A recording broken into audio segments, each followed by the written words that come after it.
When a kind and caring man was dying in his hospital bed, his beloved dog was brought to him to say goodbye.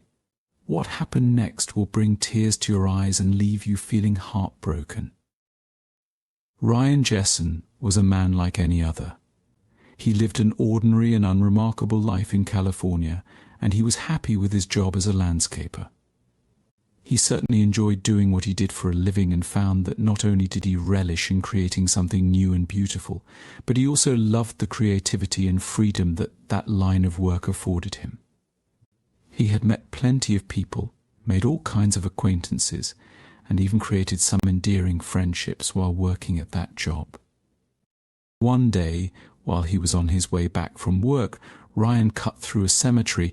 It cut 15 minutes off of his walk, so it made absolute sense for him to take that shortcut. However, as he walked along the path through the middle of all the graves, he noticed something up ahead of him. It was some kind of animal. As Ryan continued along his way and got closer, he noticed it was a puppy. The tiny dog looked scared and hungry, and it was clear that he had not been cared for in quite some time. Fashioning a leash out of his belt, Ryan decided to walk the dog back to his home. It might have been dirty, smelly, and covered in fleas, but the little puppy deserved love. It was clear that it had been abandoned, and Ryan saw it as his duty to help the poor animal out. The little dog was a boxer, and Ryan decided to name her Molly. He cleaned her up, got rid of her fleas, made sure she was fed and watered, and he set about trying to find her owners. The only thing was that no one had reported a puppy missing. No matter how hard Ryan looked, he couldn't find Molly's owners. It was as if she had just appeared or sprung up out of the ground or something. So, being the kind-hearted guy that he was, Ryan decided that he would keep Molly for himself and give the beautiful little animal the life that she truly deserved. It was the least he could do, as he would have hated to see her go to a shelter or some other cold institution. Over the next 6 years, Ryan and Molly formed as close a bond as any man and dog ever had. The two of them seemed to be best friends, and they barely ever separated. Molly would even sometimes accompany Ryan to work and sit happily watching him landscape all day long. One of their favourite things to do was to go for long walks through the nearby forest. It was calm and quiet, and Ryan could just enjoy the silence and be at one with nature as Molly happily zoomed around, chasing sticks, barking at birds and stretching her legs. They would eventually find a patch of grass to sit down on, or maybe a log, and relax and enjoy the small picnic that Ryan had packed for them. Despite only being around half an hour's drive from their home, this kind of little break felt like they were a million miles away from the hustle and bustle of the ordinary everyday world.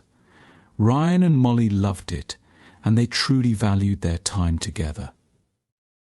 But one day Ryan woke up with a headache. It was a very bad headache, and it felt like his head was splitting open. He had never suffered from migraines or anything like that before, so he assumed that he had suddenly gotten one of those for some reason.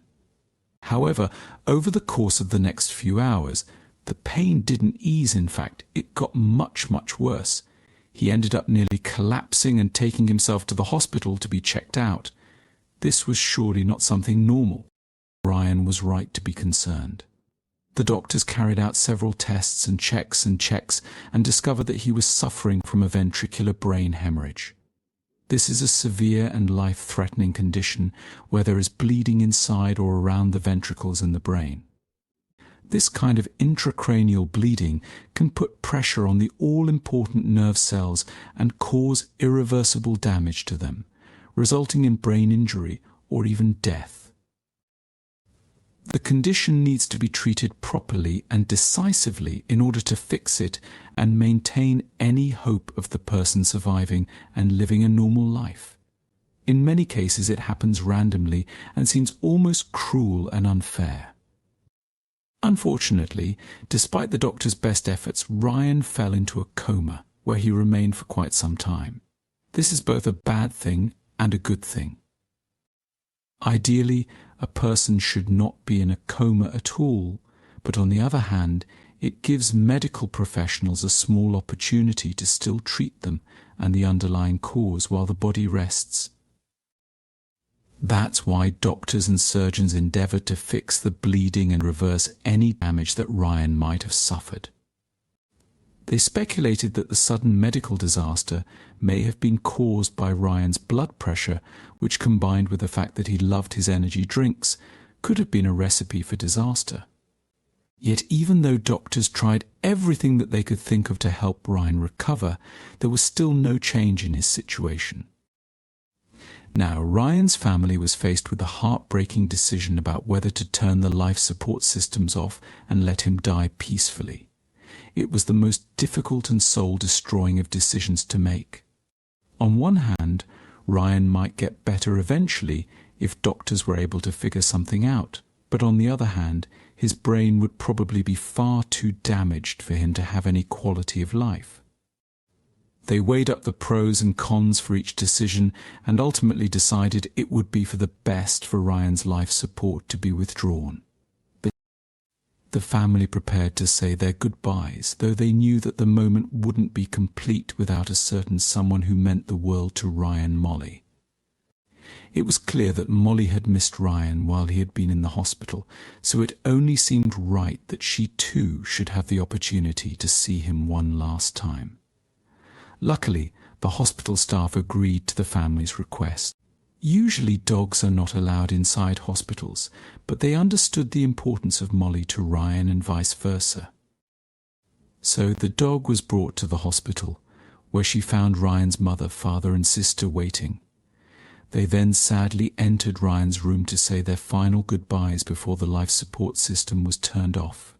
Molly's first reaction would usually be to run up and jump on Ryan, greeting him, licking him and sniffing him.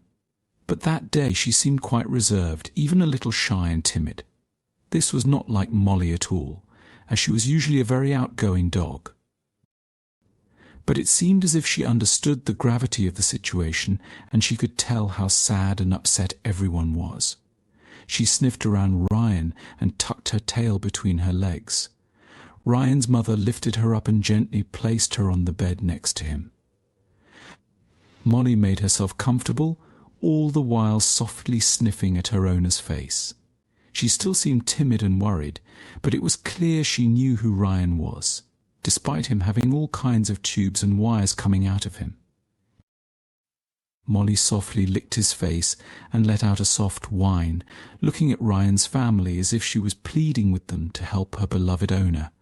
Of course, there was nothing anyone could do, and it was suddenly as if Molly understood that. Resigned and clearly saddened, Ryan's sister lifted his hand to place it on her back, as if he was comforting her. It was a beautiful sight and one that broke everyone's heart. It was obvious how much the two of them meant to each other, and to see how much Molly was grieving was enough to make everyone in the room cry. Ryan's family made her a promise that they would look after her from now on. While Molly was going to go on and live a happy and full life, she would still always love and miss Ryan far more than she would ever be able to express. So now it's over to you. What did you think of this incredibly heartbreaking story? How would you have reacted if you'd seen how sad poor Molly was? What do you think was going through the dog's mind? As always, we'd love to hear from you, so be sure to leave your thoughts and opinions in the comments section down below.